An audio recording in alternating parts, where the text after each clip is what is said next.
Oke, halo teman-teman, apa kabar semuanya? Assalamualaikum warahmatullahi wabarakatuh. Terima kasih sudah mengikuti perkuliahan ini. Kita bertemu lagi di perkuliahan Psikologi Komunikasi dengan materi komunikasi simpatik dan empatik. Nah, di pertemuan kali ini, yang mana di pertemuan sebelumnya kita membahas tentang komunikasi nonverbal ya. Apa sih kaitannya komunikasi simpatik dan empatik dalam kajian psikologi komunikasi? Kenapa kita membahas materi ini? Bukankah ini sudah sangat familiar dengan teman-teman bahasa simpati, empati, ya kan? Nah, kita bahas lagi lebih dalam, lebih lanjut tentang konsep simpatik dan empatik ini.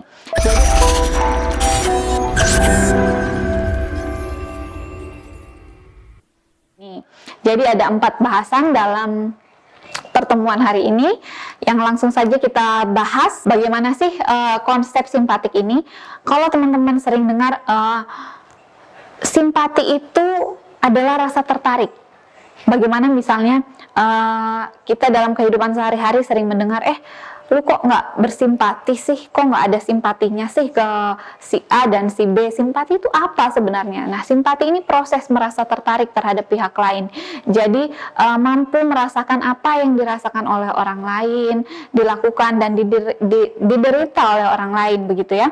Jadi kaitannya juga tidak jauh berbeda dengan komunikasi asertif kemudian tidak jauh berbeda dengan konsep komunikasi nonverbal, yang mana simpati ini kita mulai merasa tertarik, mulai merasa peduli begitu dengan orang lain. Ketika ada teman yang berulang tahun, kita mengucapkan selamat ulang tahun, atau ada yang mendapat penghargaan atau sedang meraih prestasi tertentu, kita juga ikut senang gitu ya.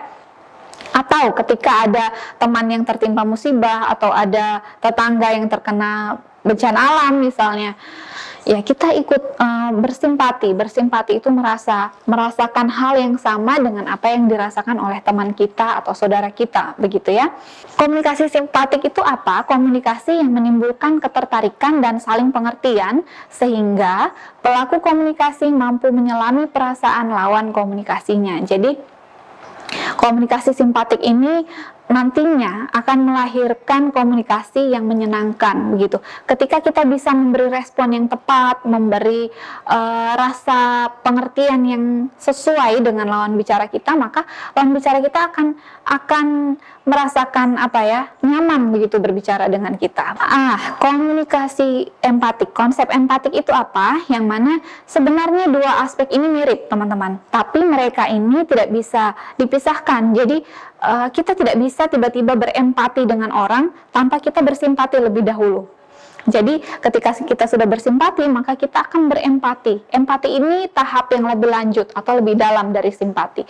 Sehingga empati ini dikatakan bahwa tidak semata-mata perasaan kejiwaan saja, tetapi diikuti perasaan organisme tubuh yang sangat kuat. Misalnya ada sahabat yang kehilangan keluarganya atau tertimpa musibah, kita tidak lagi mengungkapkan belasungkawa, tidak lagi mengungkapkan duka cita saja, tapi kita turut membantu dia. Itulah empati, begitu ya. Komunikasi empatik ini adalah komunikasi yang menunjukkan adanya pengertian. Jadi kita menciptakan interaksi yang membuat satu pihak ini memahami sudut pandang lainnya. Jadi kita mencoba menempatkan posisi kita ke posisi orang lain.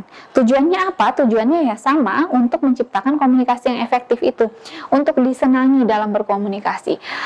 Nah, di sini ada kutipan hadis lagi terkait dengan komunikasi simpati dan empati. Bagaimana hak seorang muslim atas muslim lainnya itu ada 5, teman-teman. Ada menjawab salam, menjenguk orang yang sakit, mengantar jenazah, memenuhi undangan, dan mendoakan yang bersin sekalipun. Nah, di sini adalah konsep dari simpati dan empati ditunjukkan. Bagaimana kita ini tidak hanya mengucapkan cepat sembuh ya, tapi kita juga menjenguk. Bahwa ada hak seorang muslim lain yang ingin diperlakukan dengan baik juga, sebagaimana kita juga ingin diperlakukan dengan baik. Nah, konsep simpatik dan empatik ini adalah perwujudan bagaimana perilaku manusia dalam psikologi komunikasi ini ditentukan juga untuk membentuk hubungan yang baik antar sesama manusia begitu. Nah, kenapa sih kita perlu disenangi dalam berkomunikasi? Tadi kita sudah bahas di awal bahwa komunikasi simpati kan ikut merasakan apa yang dirasakan oleh orang lain.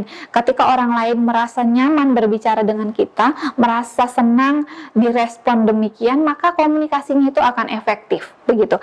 Ketika ada teman yang curhat, misalnya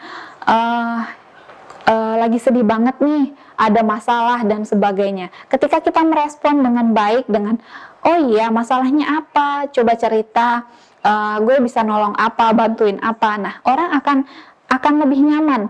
Terciptalah komunikasi yang menenangkan hati, menyentuh hati, menghangatkan dan membuat senang. Itu akan menciptakan komunikasi yang efektif.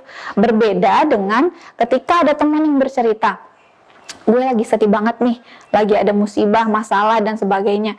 Kemudian respon kalian seperti ini, lu mah gitu doang, gue kemarin baru kemalingan bla bla bla. Nah, orang jadi malas cerita, melanjutkan ceritanya karena dia yang tadinya mau cerita sudah ditimpali dengan cerita kalian, begitu ya. Jadi komunikasinya tidak menyenangkan, tidak efektif. Kenapa? Karena dengan senang ini seseorang mampu melakukan apapun, dia mampu menceritakan permasalahannya, dia mampu menjadi orang yang lebih baik lagi ketika berkomunikasi dengan orang yang menyenangkan itu tadi. Nah, mempelajari keinginan orang lain ini adalah bagian penting dari komunikasi simpatik dan empatik. Bagaimana kita ingin diperlakukan baik, tentunya kita juga harus memperlakukan orang lain dengan baik.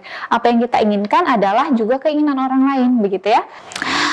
Menciptakan simpati dan empati dalam komunikasi, caranya seperti apa?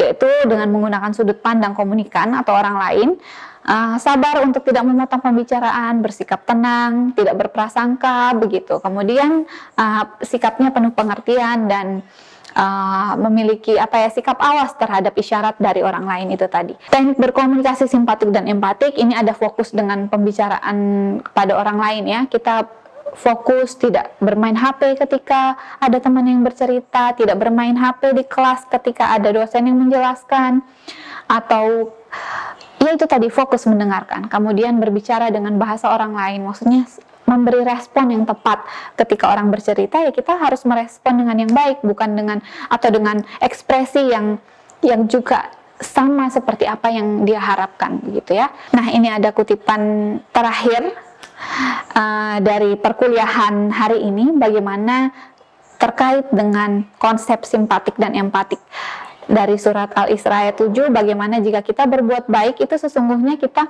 berbuat baik untuk diri kita sendiri, tetapi jika kita berbuat jahat maka kejahatan itu juga bagi diri kita sendiri, begitu ya. Terima kasih, semoga bermanfaat. Sampai bertemu di kelas psikologi komunikasi berikutnya. Wassalamualaikum warahmatullahi wabarakatuh.